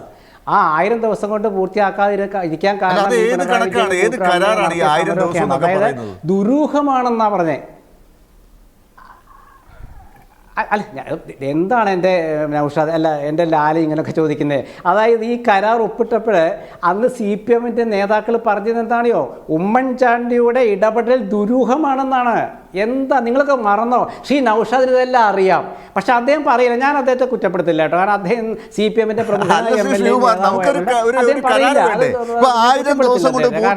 ഉമ്മൻചാണ്ടി എവിടെയെങ്കിലും പ്രഖ്യാപിച്ചാൽ അത് എങ്ങനെ പൂർത്തിയാക്കും?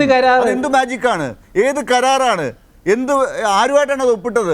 അത് ആര് പണി ചെയ്യും ഈ 1000 ദിവസം കൊണ്ട്? എന്റെ ലാല ഇങ്ങനെയൊക്കെ ചോദിച്ചാൽ ഞാൻ എന്താ ഉത്തരം പറയാം? ഗവൺമെന്റ് ഒരു കരാറുണ്ടാക്കി 1000 ദിവസം കൊണ്ട് പൂർത്തിയാകുമെന്ന് അന്നത്തെ മുഖ്യമന്ത്രി പറഞ്ഞു. അല്ല നിങ്ങൾ അസംബ്ലിയിലത്തെ ആ ക്ലിപ്പിംഗ് എടുത്ത് നൗഷാദ് ഇരിക്കുന്ന ഒന്നെടുത്തു തരാൻ പറയും. ഉമ്മൻചാണ്ടിയുടെ പ്രസംഗം 1000 ദിവസം കൊണ്ട് മുഖ്യമന്ത്രി ഉമ്മൻചാണ്ടി അന്ന് പറഞ്ഞത് അത് നടപ്പിലാകാതെ പോയത് എന്തുകൊണ്ടാണ്? അല്ല, പറഞ്ഞത് അദ്ദേഹം എന്തെല്ലാം പ്രഖ്യാപനങ്ങൾ നടത്തിയിട്ടുണ്ട്. ഉമ്മൻചാണ്ടി സാർ എന്തെല്ലാം പ്രഖ്യാപനങ്ങൾ നടത്തിയിട്ടുണ്ട്. ഇപ്പോൾ വാട്ടർ മെട്രോ ഈ ഗവൺമെന്റിന്റെ നിലപാടല്ലേ? ഞാൻ ചോദിച്ച കണ്ണൂർ വിമാനത്താവളം പൂർത്തിയാവുന്നതിന് മുമ്പ് ഉദ്ഘാടനം ചെയ്തില്ലേ ശ്രീകുമാർ സാറേ? ഇതൊക്കെ വസ്തുതകളല്ലേ? യെസ്. അതില് 1000 ദിവസം കൊണ്ട് പൂർത്തീകരിക്കുമ്പോൾ ഒന്നും മുന്നോട്ട് പോയില്ല. അത്രയും ഞാൻ പറഞ്ഞു. യെസ്. നമുക്കൊരു ഇടവേളയിലേക്ക് പോകണം. എന്തായാലും ശ്രീ നൗഷാദ് പറഞ്ഞത് അതിപ്പോൾ എല്ലാവരുടെയും മനസ്സിലുണ്ട്. കണ്ണൂർ എയർപോർട്ട് ഒരു വിമാനം വന്നിങ്ങനെ പറന്നു പോകുന്നത് നമ്മളൊക്കെ കണ്ടതാണ്. എയർപോർട്ട് ഉദ്ഘാടനം എന്നാണ് നമ്മളതൊക്കെ വായിച്ചത്. എനിക്കത് മനസ്സിലായില്ല. ഞാൻ ദിയയിൽ ഇപ്പോൾ ആദ്യം വരാം. ദിയ, നമുക്കറിയാം ഈ പറഞ്ഞ വിഴിഞ്ഞവുമായി ബന്ധപ്പെട്ട് കുറേ സാധ്യതകളുള്ളതിൽ ഒരു റെയിലിനുള്ള അനുമതി ഇപ്പോൾ കേന്ദ്രത്തിൻ്റെ മുമ്പിൽ കൊടുത്തിട്ടുണ്ട്. അത് ഏതാണ്ട് ആയിട്ടുണ്ട്. വിഴിഞ്ഞം ബാലരാമപുരം റെയിൽ അനുമതിയുണ്ട്. അതുപോലെ NH-66മായി ബന്ധപ്പെട്ട ഒരു കണക്ഷൻ പദ്ധതികളുണ്ട്, റോഡുകളുണ്ട്. ലോജിസ്റ്റിക്കിൻ്റെ കാര്യം ലോജിസ്റ്റിക് സ്ഥാപനങ്ങളുടെ കാര്യം നേരത്തെ ദിയേനെ പറയുന്നുണ്ടായിരുന്നു. വ്യവസായ പാർക്കുകളുടെ കാര്യം, ടൗൺഷിപ്പുകളുടെ കാര്യം, സാഗർമാല പദ്ധതിയുമായി ബന്ധപ്പെട്ട് ഉള്ള MC റോഡുമായി ടച്ച് ചെയ്യുന്ന 4 വരി പാതയുടെ കാര്യം, ഇതുപോലെയുള്ള പല കാര്യങ്ങളും ട്രാൻസ്ഷിപ്മെൻറ്റുമായിട്ട് ബന്ധപ്പെട്ടുള്ള നേരിട്ടുള്ള ജോലികളും സാധ്യതകളും എന്നതിനപ്പുറമുള്ള നമ്മുടെ ലൊക്കാലിറ്റിയിലേക്ക് വരുന്ന പുതിയ സാധ്യതകളാണ് ഇപ്പോൾ ഇതിനകത്ത് ചൂണ്ടിക്കാട്ടുന്നത്. ഈ സീ ഫുഡ് പാർക്കിനുള്ള സ്ഥലം പ്രത്യേകം കണ്ടെത്തിയിട്ടുണ്ട്. നമ്മുടെ ലോക്കൽ ആളുകൾക്ക്, ഈ പ്രദേശത്തുള്ളവർക്ക് അവരുടെ വരുമാനവുമായി ബന്ധപ്പെട്ട് കൂടുതൽ മെച്ചപ്പെട്ട സ്ഥിതി ഉണ്ടാക്കുക, ഇതൊക്കെയാണ് അതിൽ കൂടെയൊക്കെ വരുന്നത്. അപ്പോൾ അത് വിഴിഞ്ഞം നമ്മളിപ്പോൾ കാണുന്നത് പോലെയുള്ള ഒരു തിരുവനന്തപുരത്തെയോ കേരളത്തെ ആയിരിക്കില്ല ഒരു 5 വർഷത്തിനപ്പുറത്തേക്ക് നമ്മുടെ യുവതലമുറയ്ക്ക് കൊണ്ടുപോകേണ്ടി വരുന്ന ഒരു സാധ്യത എന്ന് ദിയ എങ്ങനെയാണ് പറയുക? അതായത് 90% ട്രാൻസ്പോർട്ട്, അതായത് ഗുഡ് ട്രാൻസ്പോർട്ട്സ് നമ്മുടെ ഷിപ്പിംഗ് ഇൻഡസ്ട്രിയിലൂടെയാണ് നടക്കുന്നത്. അപ്പോൾ ഈവൻ കോവിഡിൻ്റെ ടൈമിൽ പോലും ഒരുപാട് ബാക്കി എല്ലാ ഇൻഡസ്ട്രികളും ഷട്ട് ഡൗൺ ചെയ്യപ്പെട്ടപ്പോഴും നമ്മുടെ ഷിപ്പിംഗ് ഇൻഡസ്ട്രി അപ്പോഴും ലൈവായിരുന്നു. അപ്പോൾ അവിടെയാണ് നമ്മുടെ ഇതിൻ്റെ എല്ലാം ഈ ഷിപ്പിംഗ് ഇൻഡസ്ട്രിയുടെയും ഈ പോർട്ടുകൾ ഇതിൻ്റെയൊക്കെ ഇമ്പോർട്ടൻസ് അവിടെയാണ് വരുന്നത്. അപ്പോൾ അങ്ങനെ വരുമ്പോൾ ഇപ്പോൾ ഈ നമ്മുടെ വിഴിഞ്ഞം തുറമുഖമാണെങ്കിൽ തന്നെ ഇപ്പോൾ ഒരു കണ്ടെയ്നർ ടെർമിനലായിട്ടാണ് ഇപ്പോൾ നിലകൊള്ളുന്നത്. അപ്പോൾ ഒരു 5 ഇയേഴ്സിനപ്പുറം ഇത് കണ്ടെയ്നർ ടെർമിനൽ മാത്രമല്ലാണ്ട് ടാങ്കേഴ്സ് വരത്തക്ക വിധത്തിലും, അതേപോലെ വിവിധ തരത്തിലുള്ള ഷിപ്പുകൾ, ഞാൻ പറഞ്ഞ പോലെ ടാങ്കേഴ്സ്, ബൾക്ക് ക്യാരിയേഴ്സ്, അതേപോലെയുള്ള ക്രൂയിസുകൾ, ഇങ്ങനെ പലതരത്തിലുള്ള ഷിപ്പുകളും വരത്തക്ക വിധത്തിലുള്ള ഇൻഫ്രാസ്ട്രക്ചേഴ്സ് ഇവിടെ വരികയാണെന്നുണ്ടെങ്കിൽ അത് നമ്മുടെ വിഴിഞ്ഞം വേറൊരു മൈൽ സ്റ്റോൺ ആയിരിക്കും ശരിക്കും നമ്മുടെ രാജ്യത്തിന്. അപ്പോൾ ഒരു ഇപ്പോൾ ഉള്ള ഒരു വിഴിഞ്ഞം ആയിരിക്കില്ല നമ്മുടെ ആഫ്റ്റർ 5 years അല്ലെങ്കിൽ 10 yearsന് ശേഷമുള്ള വിഴിഞ്ഞം എന്ന് പറയുന്നത്. അപ്പോഴേക്കും നമ്മളൊരു വിഴിഞ്ഞം പോർട്ട് എന്ന് പറയുന്ന ഒരു ബിസി പോർട്ടായി തന്നെ എസ്റ്റാബ്ലിഷ് ചെയ്യപ്പെട്ടിരിക്കും. സോ ഞാൻ തന്നെ ഇപ്പോൾ എൻ്റെ വോയേജിൻ്റെ ഭാഗമായിട്ട് പല പോർട്ടുകളും സന്ദർശിച്ചിട്ടുണ്ട്. അപ്പോൾ അവിടെയൊക്കെ ഞാൻ കണ്ടത് എന്താണെന്ന് വെച്ചാൽ പല വലിയ പോർട്ടുകളിലും, അതായത് ബിസി ആയിട്ടുള്ള പല പോർട്ടുകളിലും നമ്മൾ 1-2 ദിവസം ക്യൂ നിൽക്കേണ്ടി വരും. അതായത് അത്രയ്ക്കും ബിസി ആയിട്ടുള്ള, അതായത് അവിടെ ഫെസിലിറ്റീസ് ഉണ്ട് ഷിപ്പുകൾക്ക് പോകാനായിട്ടുള്ള, പക്ഷേ അവരുടെ പല ഷിപ്പുകൾ വരുന്നത് കാരണം നമ്മളുടെ ടേണിന് വേണ്ടിയിട്ട് നമ്മൾ വെയിറ്റ് ചെയ്യേണ്ടുന്ന ഒരു അവസ്ഥയാണ്. യെസ്, തീർച്ചയായിട്ടും. അപ്പോൾ അതൊക്കെ ഉണ്ടാക്കുന്ന സാധ്യതകൾ വല്ലാത്തതാണ്. നമുക്കറിയാം ചെറിയൊരു ഷോപ്പ് തുടങ്ങുകയാണെങ്കിൽ തന്നെ എന്തുമാത്രമാണ് അതിൻ്റെ ചുറ്റുപാടുകൾ ഉണ്ടാകുന്ന സാധ്യതകൾ എന്നുള്ളത് നമുക്കറിയാം. അതിനപ്പുറമാണല്ലോ ഈ സാധ്യതകളൊക്കെ. നമുക്ക് ഈ ഒരു ചർച്ചയിൽ മാത്രം ഇതെല്ലാം കൂടി പറഞ്ഞു പോകാനും സാധിക്കില്ല. ഞാൻ മറ്റുള്ളവരിലേക്കൊന്ന് പോയി ചർച്ച അവസാനിപ്പിക്കാമെന്നാണ് കരുതുന്നത്. ശ്രീ എൻ ശ്രീകുമാർ, നമ്മൾ വിവാദങ്ങളിലേക്ക് പോകേണ്ടതില്ല എന്നുള്ളത് നമ്മൾ ഇന്നത്തെ ഈ ദിവസത്തിലെങ്കിലും ഒരുപക്ഷെ പറയേണ്ട ഒരു കാര്യമാണെന്ന് തോന്നുന്നു. ഒരുപക്ഷെ മുഖ്യമന്ത്രി നേരിട്ട് പല പേരുകളും പറയാതിരുന്നതിന് കാരണം, ശ്രീ ഉമ്മൻചാണ്ടിയെ ഒരുപക്ഷെ പറയാതിരുന്നതിന് കാരണം, ഇപ്പം നൗഷാദ് പറഞ്ഞ പല കാര്യങ്ങളും ചിലപ്പോൾ ഓർമ്മയിലേക്ക് വരും, അദ്ദേഹത്തിൻ്റെ ഓർമ്മയിലേക്ക് വരും. അതൊക്കെ പറയേണ്ടി വന്നേനെ. അത് ഒഴിവാക്കുക എന്നുള്ളതൊക്കെ ഉണ്ടാകാം. സത്യത്തിൽ ഉമ്മൻചാണ്ടിക്കുള്ള ഒരു റെസ്പെക്റ്റും ഈ ഇന്നത്തെ ദിവസം പലയിടത്തും ഉണ്ടായിട്ടുണ്ട്. അതിനപ്പുറം കേരളം ഇനി മുന്നോട്ടേക്ക് പോകുന്ന ഈ ഒരു വിപ്ലവത്തിൽ ഇനി എല്ലാവരും കൂടി ഒരുമിച്ച് നിൽക്കുക എന്നതിനപ്പുറം എന്തെങ്കിലും ഉണ്ടോ?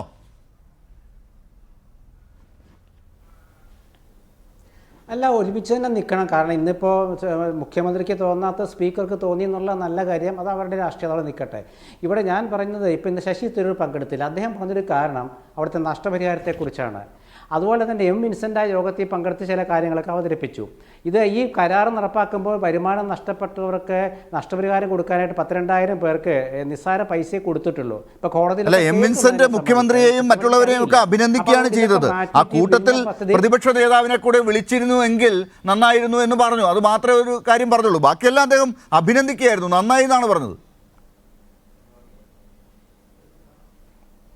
പിന്നെ അല്ലാതെ ഉമ്മൻചാണ്ടി കൊണ്ടുവന്ന പദ്ധതിയെ അഭിനന്ദിക്കാതിരിക്കാൻ പറ്റുമോ വിൻസെൻറ്റിന്? അതൊക്കെ നല്ല കാര്യമില്ലേ? മുഖ്യമന്ത്രി പിണറായി വിജയനെ അഭിനന്ദിക്കും വിൻസെൻ്റ്. അതാണ് കോൺഗ്രസിൻ്റെ ഒരു സംസ്കാരം. അല്ലാണ്ട് ഞാനാണ് എല്ലാം എന്ന് തീരുമാനിക്കുമ്പോഴാണ് ഈ വിവാദം വരുന്നത്. അങ്ങനെ ഒരു വിവാദം ഉണ്ടാക്കിയിരുന്നില്ലെങ്കിൽ ഇന്ന് നിസ്സാര കാര്യമുള്ളൂ. പ്രതിപക്ഷ നേതാവിനെ എന്താ വിളിക്കാതിരുന്നത്? എനിക്ക് മനസ്സിലാവുന്നില്ല. കേരളത്തിന്റെ പ്രതിപക്ഷ നേതാവ് എന്തായാലും MLA ആണ്. ട്രയൽ റൺ മാത്രമാണ് എന്നാണ് ഞാൻ കഴിഞ്ഞ ദിവസം കേട്ടത്. ട്രയൽ റൺ ആണ്, ഇനി വരാൻ പോകുന്നല്ലേ ഉള്ളൂ. ഇതൊക്കെ അദ്ദേഹം തെറ്റിതിരുത്തട്ടെ, മുഖ്യമന്ത്രി തെറ്റിതിരുത്തട്ടെ, എനിക്ക് പറയാനത്രേ ഉള്ളൂ. പക്ഷേ മുഖ്യമന്ത്രിക്ക് തോന്നാത്ത നല്ല രാഷ്ട്രീയ സ്പീക്കർക്ക് തോന്നി എന്നുള്ളത് നാളെ അതായിരിക്കും കൂടുതൽ ചർച്ച ചെയ്യപ്പെടാൻ എനിക്ക് തോന്നുന്നത്. എന്തായാലും ഇതിൽ വികസനത്തിന്റെ കാര്യത്തിൽ ഒരു തർക്കവുമില്ല, ഒരു രാഷ്ട്രീയവും പാടില്ല എന്ന് തന്നെയാണ് എല്ലാവരുടെ അഭിപ്രായം. അതിൽ തർക്കമൊന്നുമില്ല. ശരി, എം നൗഷാദ്, താങ്കൾ ചർച്ച അവസാനിപ്പിക്കാം. ഒരുപക്ഷെ ശ്രീ എൻ ശ്രീകുമാർ, താങ്കൾ വിഷമിക്കേണ്ട. 2028 അടുത്ത ഉദ്ഘാടനം നടക്കുന്ന സമയത്ത്, ഇതിൻ്റെ ബാക്കിയുള്ള ഘട്ടം എല്ലാം കഴിഞ്ഞുള്ള ഉദ്ഘാടനം നടക്കുന്ന സമയത്ത് അന്ന് പ്രതിപക്ഷ നേതാവിനെ വിളിക്കാമെന്ന് വിചാരിച്ചിട്ടുണ്ടാവും മുഖ്യമന്ത്രി. അദ്ദേഹം കാത്തിരിക്കട്ടെ. ശ്രീ എം നൗഷാദ്, അങ്ങയിൽ ഈ ചർച്ച അവസാനിപ്പിക്കാം. അല്ല, ആദ്യമായി ശ്രീകുമാർ പറഞ്ഞത് മത്സ്യത്തൊഴിലാളികളുടെ പുനരധിവാസത്തിനായി 428 കോടി രൂപ ഉമ്മൻചാണ്ടി മാറ്റിവെച്ചത്. എവിടെ മാറ്റിവെച്ച്? പ്രസ്താവനയല്ലാതെ, പ്രഖ്യാപനമല്ലാതെ ഒരു ഹെഡ് ഓഫ് അക്കൗണ്ടിലും അങ്ങനെ ഒരു തുക മാറ്റിവെച്ചിട്ടേയില്ല. വളരെ അസന്നിഗ്ധമായി ഞാൻ പറയുന്നു. പ്രസ്താവന അതിനപ്പുറം ഒന്നും തന്നെ ഉണ്ടായിരുന്നില്ല.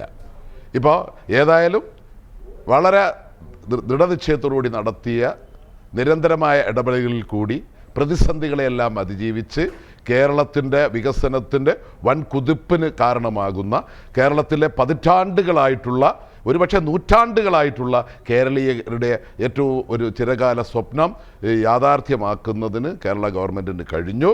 സ്വാഭാവികമായും അതിൻ്റെ നേതൃത്വം എന്നുള്ള രീതിയിൽ അതിന് നേതൃത്വം നൽകിയത് സഖാവ് പിണറായി വിജയനും അതുപോലെ തന്നെ ഈ ഗവൺമെൻറ്റുമാണ്.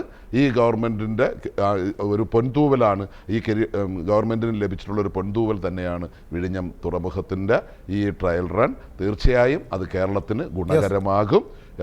വിവാദങ്ങൾ ഒഴിവാക്കി എന്തിനേയും എതിർക്കുന്ന, ഇപ്പം വയനാട് തുരങ്കപാത, താങ്കൾ പറഞ്ഞല്ലോ വയനാട് തുരങ്കപാത ഞങ്ങൾ എതിർക്കും, മലയോര ഹൈവേ ഞങ്ങൾ എതിർക്കും, തീരദേശ ഹൈവേ ഞങ്ങൾ എതിർക്കും. ഇത് തന്നെയാണ് അതിൻ്റെ എല്ലാ ക്ലിപ്പിംഗ് എൻ്റെ കയ്യിലുണ്ട്. ശ്രീകുമാറെ, ഈ സമീപനം ഒന്ന് മാറ്റി ജനങ്ങൾക്ക് ഉപകാരപ്രദമാകുന്ന വികസന പ്രവർത്തനങ്ങളിൽ ഒരുമിച്ച് നിൽക്കാൻ മുഖ്യ പാർട്ടി സെക്രട്ടറി ആയിരുന്നപ്പോൾ ഉമ്മൻചാണ്ടിയുടെ ഭരണകാലത്ത് പിണറായി വിജയൻ ഉമ്മൻചാണ്ടി ഗവൺമെൻറ്റിന് നൽകിയ പിന്തുണ പോലെ, അതുപോലെ നാഷണൽ ഹൈവേയുടെ കാര്യത്തിലായാലും ഇതുപോലുള്ള വിഴിഞ്ഞം പദ്ധതിയുടെ കാര്യത്തിലായാലും അദ്ദേഹം പറഞ്ഞത് കരാറുമായി ഞങ്ങൾ LDF വന്നാലും മുന്നോട്ട് പോകും എന്ന്. വിഴിഞ്ഞം വലിയൊരു വിപ്ലവം തന്നെയാണ്. ആ വിപ്ലവമാണ് ഇന്ന് അതിൻ്റെ ട്രയൽ റണ്ണാണ് ഉദ്ഘാടനം ചെയ്യപ്പെട്ടതെന്ന് പറയുമ്പോൾ കാര്യങ്ങൾ ഓപ്പറേഷണൽ ആയിരിക്കുന്നു എന്ന് തന്നെയാണ് എല്ലാവരും അടിവരയിടുന്നത്. അക്കാര്യത്തിൽ ചില പേരുകൾ പറഞ്ഞില്ല എന്ന് പറഞ്ഞ് വൈകാരികമായി കാര്യങ്ങളെ ഉണർത്തി എന്തെങ്കിലും നേട്ടമുണ്ടാക്കാൻ സാധിക്കുമോ എന്ന് കരുതിയാൽ എന്ന് പറഞ്ഞാൽ ഒരുപക്ഷെ ചർച്ച ചെയ്യും കാര്യങ്ങളെല്ലാം ജനങ്ങൾ. അപ്പോൾ എല്ലാ കാര്യങ്ങളും പുറത്തേക്ക് വരും. അപ്പോൾ യഥാർത്ഥത്തിൽ ആരാണ് കാര്യങ്ങൾ ചെയ്തത്, ആരൊക്കെ ചെയ്തില്ല, എന്തൊക്കെ ചെയ്തു, ഇതൊക്കെ ചർച്ചയാകും. അതിനെ തടഞ്ഞു നിർത്താൻ നമുക്കാവില്ല. വിഴിഞ്ഞം എന്തായാലും കേരളത്തിൻ്റെ എല്ലാ സ്വപ്നങ്ങൾക്കും, കടൽ സ്വപ്നങ്ങൾക്ക് വലിയ ചിറക് വിരിയിക്കുകയാണ്. അതിന് ഇന്ന് മുഖ്യമന്ത്രി പ്രത്യേക അഭിനന്ദനം അർഹിക്കുന്നു. അദ്ദേഹത്തിൻ്റെ ടീമിനും എല്ലാ ആശംസകളും നേരുകയാണ്. വളരെ നന്ദി ചർച്ചയിൽ ചേർന്നതിന്. Shri M. Naushad MLA, N. Sreekumar, ഒപ്പം ദിയ ദിലീപ്. ന്യൂസ് അവസാനിക്കുന്നു.